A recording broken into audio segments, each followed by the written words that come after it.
For week 6, topic 2, we are going to be addressing schools, are they a place for justice? And we're going to be having Alex, Taylor, and Zoe.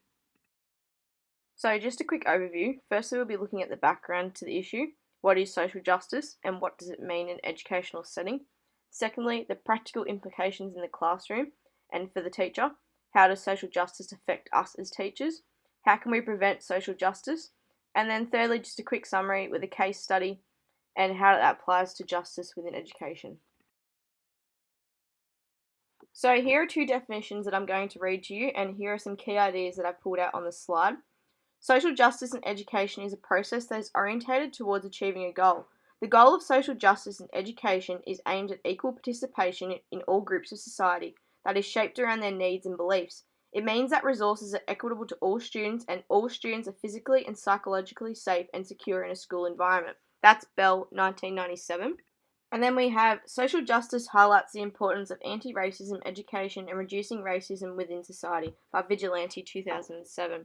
So when we think of social justice, we think of two key dimensions that intertwine to create an exclusive environment, those being fairness and inclusion.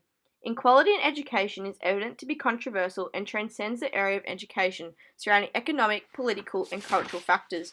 Making society more equitable is manifested from the educational setting in which students attend. I have created a Jamboard if everyone could copy this URL, and I would like you to write down any ideas you could think could mean justice in education. If you're stuck for ideas, think about what was said before. So here's an example of our Google Jamboard that we would have used to brainstorm ideas and to discuss in the class what were some examples of social justice that they may have seen while out on PECs, for example. So these were just some examples that we thought of as a group: equity, fairness, access to education, inclusion, harmony, and a multicultural society, which is all evident within our education system.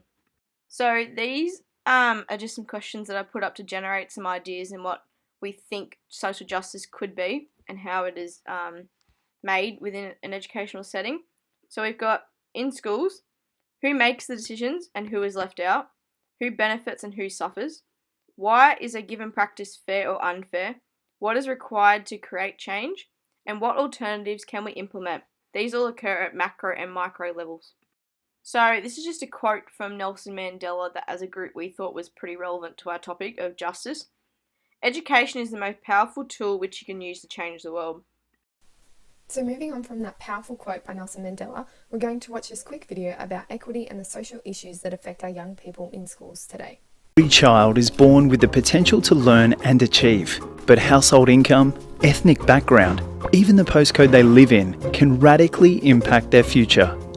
In Australia, there's a staggering gap of up to 7 years between top and bottom students in a typical Year 9 class, and on average, 15-year-old children from the lowest income households are almost 3 years behind their wealthier peers. This is educational disadvantage. It impacts individuals. Access to employment is limited. Health and well-being suffer. It affects all Australians. Future generations are integral to our country competing in a global economy. But there are solutions. From training and supporting first-rate teachers and school leaders who are dedicated to helping children succeed, to placing more value on the profession of education. Together we can transform our schools and the lives of Australian children. Find out more today. teachforaustralia.org. So even though the video was focused on students in high schools rather than in primary schools, the same problems and issues prevail. Some would even say that they start within primary school settings. Therefore, it is our job as teachers to ensure students are supported and receive the best education to form their success. So I'd just like to give you all a moment to reflect on this question. What are some things you think could be found to not be equitable in schools? I found that within my own learning experiences, there were times where I would look back and think that wasn't right or why was it done that way. Surakash and Proctor discuss that within the education system, there has been a greater production of social inequality rather than overcoming of it. And through our teaching as educators, we're more equipped to recognise and assess the power of this within our classrooms. On that note, does anyone have an example of what they found to not be equitable in schools? So we take a few minutes here to discuss this. So throughout the presentation so far, we've given you all a brief overview of what justice is, especially social justice. You've seen a video of how it affects students and their learning, and now we're going to ask you to share some of your own ideas on a Jamboard.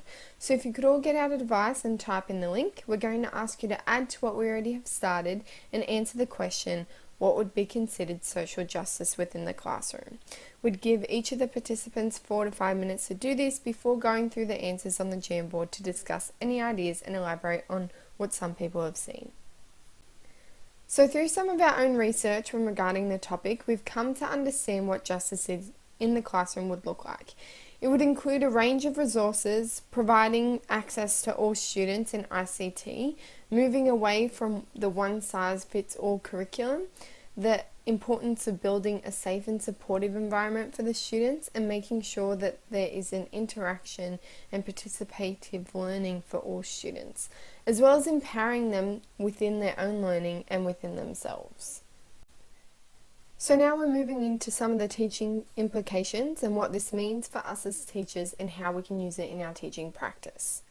As teachers, this means we need to integrate some of these practices within our teaching in order to ensure that our classrooms are equitable for all students. So the first is differentiation. This is a concept that we're all familiar with, being crucial in every lesson that we conduct to meet the needs of all learners. Scaffolding these lessons and tasks builds upon this point, where teachers are to create a guided learning environment, either being one-on-one or learning from peers, to engage in their zone of proximal development and self-correct, enabling them to grow as learners. So turnaround pedagogies is something that we've been introduced to this semester in our FE subject, or previously for those who have already completed it. The process involves the teacher getting to know their students and implementing strategies that encompass them into their learning.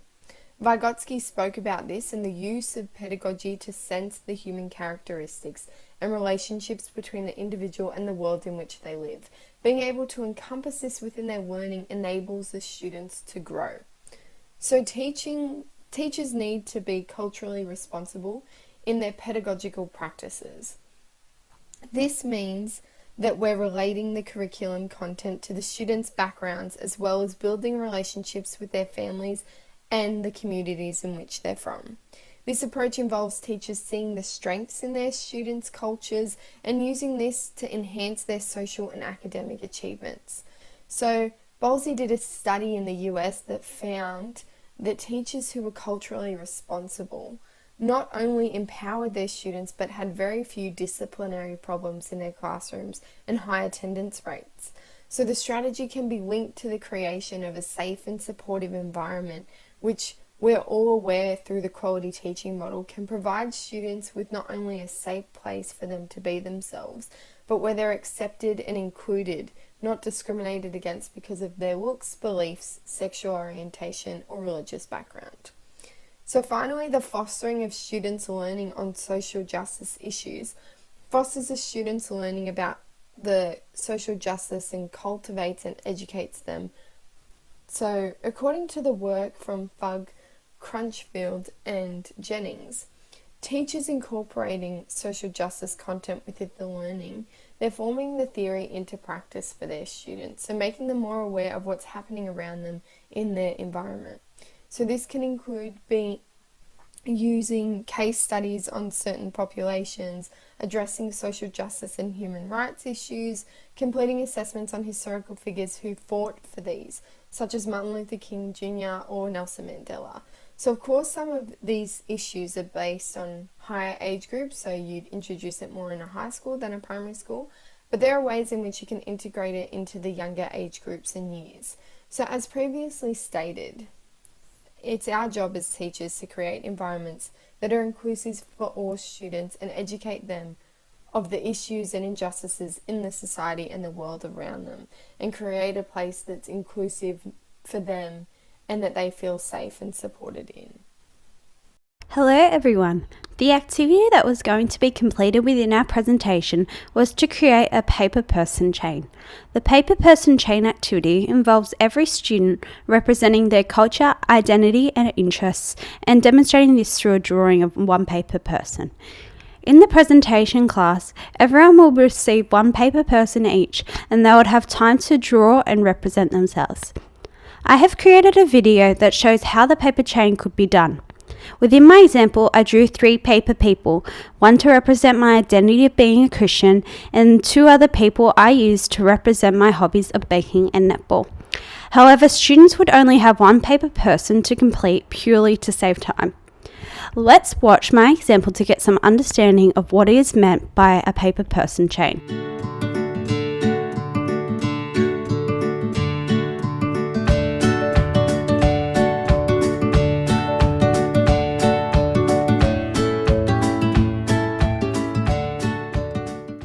Why was the activity chosen? The activity was chosen as the date that this presentation originally fell on was the same week of Harmony Day. Harmony Day is celebrated on one day of every year to recognise different cultures in Australia and to foster respect for all people who call Australia home. It is a celebration that fit perfectly within our topic of social justice within schools, and as a group we thought it would be fitting that we did an activity that was in line with this day. To demonstrate the importance of social justice in education, I am going to discuss a case study which examines 2 primary schools and their influence that teachers, staff and the principal had in addressing social justice issues within their multicultural schools. Both British schools had a high population of students who were marginalised in society, either beneath the poverty line or were part of minority cultures. Using social justice pedagogy's principles of respect, trust, excellence, fairness, encouragement and family, both schools created environments that developed a sense of belonging and created secure spaces for students in the community. This is done through empowering families through educating them about important issues, for example, healthy eating and nutrition. The schools provided free information sessions and free resources, for example, fruit and vegetables to help them do this at home. The schools also provided English classes for parents so they could learn to communicate with teachers about their child's education. The school, most importantly, built strong relationships with the entire community.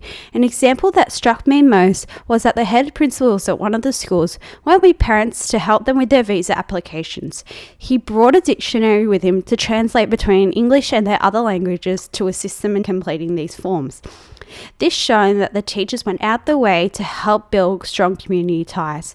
Therefore, through running all these different initiatives, the school and the staff are assisting in eliminating marginalisation, which are shown to raise student achievement and meets the goals of social justice in which we have been talking about. To conclude this presentation, Taylor and I would have gone around the class and stapled everyone's individual paper person into one long chain to symbolise the importance of everyone joining together to help create a world that is inclusive of all cultures, provides equal and fair opportunities to all, and embraces diversity. So coming back to the big idea within this presentation, are schools a place of social justice? Unfortunately, there's no clear answer to this question, but based off what we have talked about in this presentation, you need to decide that for yourself. Thank you.